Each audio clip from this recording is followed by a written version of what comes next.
Kita ketemu lagi dalam cerita Mogan.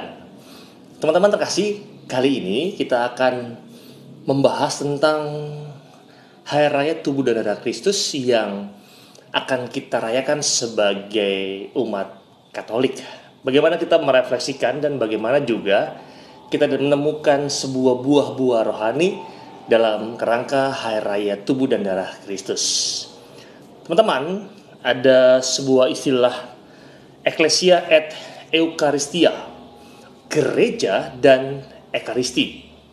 Inilah dua hal yang sebetulnya tidak bisa dipisahkan, karena ekaristilah yang menjadi fundamen dasar adanya gereja.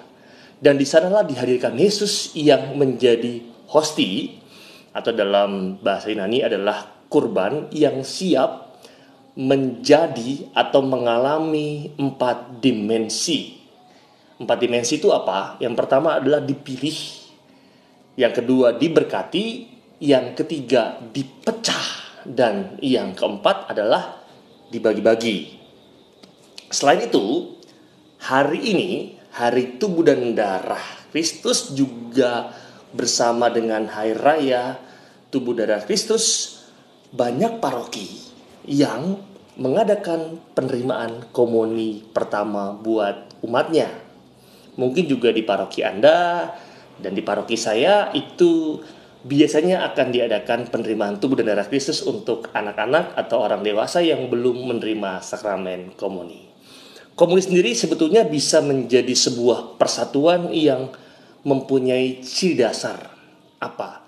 Komuni itu juga pada akhirnya mengobarkan iman, memuliakan Tuhan, dan pada akhirnya mengimani apa yang pada akhirnya dimasukkan dalam tubuh kita. Adapun yang diberikan Yesus pada hari ini supaya kita juga dapat berkomuni dan menjadi pribadi ekaristis yang siap apa? Siap yang tadi di awal saya katakan, kita mempunyai 4 dimensi. Dimensi dipilih, diberkati, dipecah, dan pada akhirnya juga dibagi-bagi. Maka 3 dasar inilah yang pada akhirnya bisa kita ciptakan menjadi sebuah hal yang baik direfleksikan. Apa saja? Yang pertama adalah cinta untuk berbagi. Cinta adalah kasih. Ya, seperti Yesus yang memberikan kasih atau juga memberi roti hasil olahan insani dan juga ikan hasil olahan alami atau ilahi.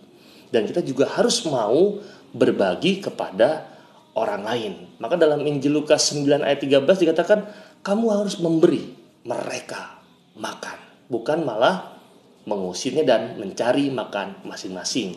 Yang kedua adalah doa untuk beriman.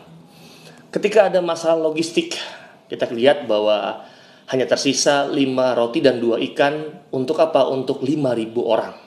Maka Yesus meminta mereka semua duduk diam dan merendah bersama dengan yang lain. Lalu apa? Ia berdoa menengadah ke atas dan memohon berkat kepada Bapaknya.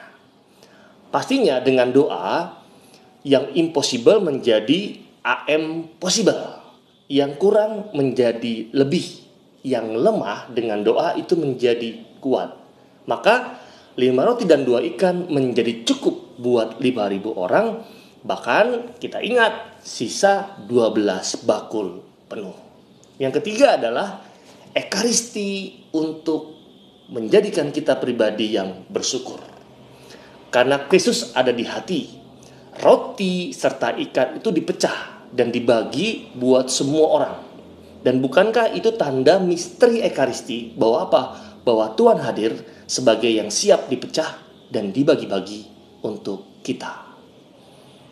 Teman-teman, maka dari itu sebetulnya dalam peran ekaristi, dalam ekaristi kita juga mengalami trilogi jalan iman. Apa itu? Jalan pemurnian atau via purgativa. Yang kedua jalan pencerahan. Dan ada ekaristi kita menjadi cerah via illuminativa. Yang ketiga adalah jalan persatuan via unitiva. Dan ini yang harus menjadi sebuah dasar dan juga sebuah hal yang mendasari kita ketika kita itu merayakan ekaristi. Maka jelasnya kita itu sebetulnya dimurnikan, dicerahkan, dan disatukan dalam cinta Tuhan yang hadir setiap kita merayakan Ekaristi. Apakah Anda juga sebetulnya menyadari hal tersebut ketika saya itu merayakan Ekaristi?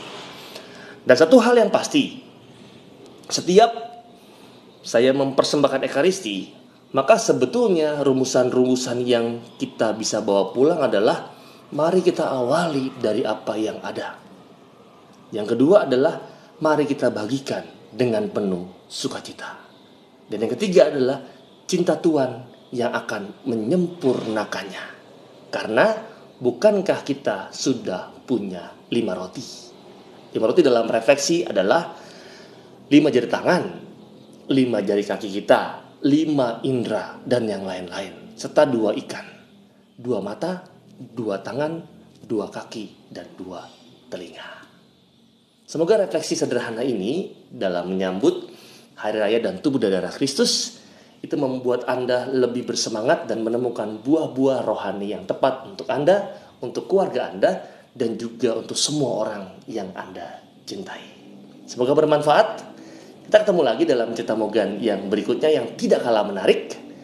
Saya Romo Gandhi, salam.